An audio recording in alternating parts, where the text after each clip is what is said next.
जय श्री कृष्णा, जय श्री राम, जय भोलेनाथ। कामदेव इंद्र संवाद। हे ऋषिगणों, सूत जी ने आगे कहा, कामदेव ऋषि गणों से सूत जी ने आगे कहा, देवराज के स्मरण करने पर अपनी शक्ति से त्रिभुवन को वश में करने वाला कामदेव रति और सखा बसंत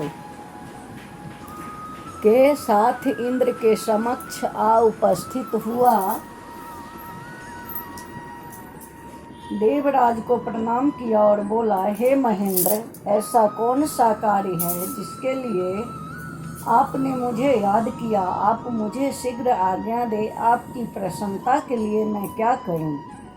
कामदेव के ऐसे कार्यप्रिय वचन सुनकर देवराज को बहुत प्रसन्नता हुई और उसकी प्रशंसा करते हुए उन्होंने कहा, हे मकर ध्वज, मेरे कार्य के नियमित जो तुम यहाँ पर पधारे हो, इसके लिए तुम परम धन्य हो। यह कार्य केवल मुझे ही सुख नहीं देगा, बल्कि समस्त देव समाज को प्रसन्नता और अभय प्रदान करने वाला होगा। कामदेव ने कहा, देवराज, संकट के समय अधिक बोलने वाला कुछ भी कार्य करने में असमर्थ होता है। तथापि मेरी बात ध्यानपूर्वक सुने। आप मेरे परम मित्र हैं।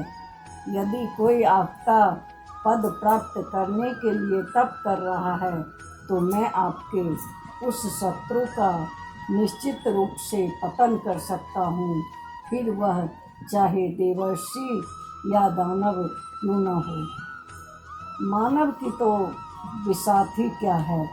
आपके कठोर वज्र तथा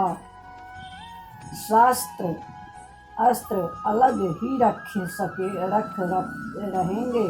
मैं अपनी अनाद शक्ति से ब्रह्मा, विष्णु और शिव जैसे योगी की कठिन समाधि को भी भंग कर सकता हूँ।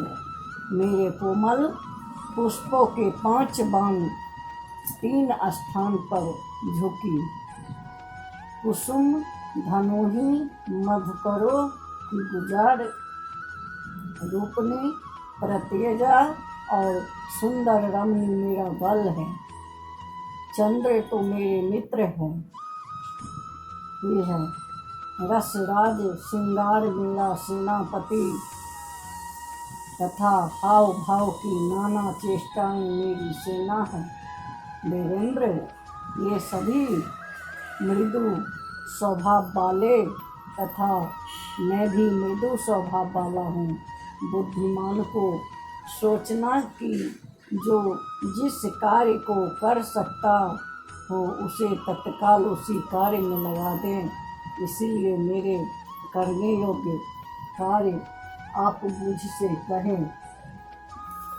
कामदेव के वचन सुनकर इंद्र ने कहा, हे तात, मेरे सोचे को केवल तुम पूरा कर सकते हो, अन्य कोई उसे पूर्ण करने में समर्थ नहीं है। हे मित्र, ताड़का नामक एक असुर है, जो ब्रह्मा जी से अद्भुत वरदान प्राप्त कर अजय हो गया है। बल प्रबल योद्धा बनकर सबको दुख देता है, फिर रहा है।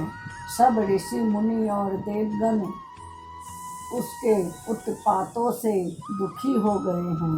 देवगणों ने अपने बल के साथ उससे युद्ध किया, किंतु उसके समक्ष सब आयुध निष्पान हो गए। उस दुरात्मा की मृत्यु का प्रजापति ने शिव पुत्र के द्वारा निर्धारित की है। सभी जानते हैं कि भगवान शिव के मन में कोई कामना नहीं है। वे इस समय हिमालय पर घोर तप कर रहे हैं। पर्वत राजपुत्री पार्वती उन्हें अपना पति बनाने की कामना से पिता की आज्ञा लेकर उनकी सेवा में प्रस्तुत रहा करती है, किंतु महाशिव उनकी घोर दृष्टिपात नहीं करते हैं। अतः हे मदन, अब तुम कोई ऐसा उपाय करो जिससे भगवान शिव का पार्वती के पत्नी रूप में स्वीकार करने को तत्पर हो। हे रति बल्लभ, इस कार्य को करके तुम देवताओं पर बड़ा उपकार करोगे। हे मित्र, इस कठिन कार्य को तुम्हें ही करना चाहिए। यह कर्म समस्त लोगों को आनंद देने वाला है, ऐसा मेरा मत है। देवराज के ऐसे वचन सुनकर कामदेव का मुख कमल की भांति खिल उठा और बड़े ही समर्पित भाव से वह बोला, हे देवराज, आपका यह कार्य मैं अवश्य करूँगा। तत्पश्चात शिव माया से मोहित हुआ कामदेव अपने सखा और पत्नी के सहित हिमालय पर वहाँ जा पहुँचा। वहाँ भगवान शिव तपस्या में लीन थे। बोलिए जय श्री कृष्ण, जय श्री राम, जय भोलेनाथ।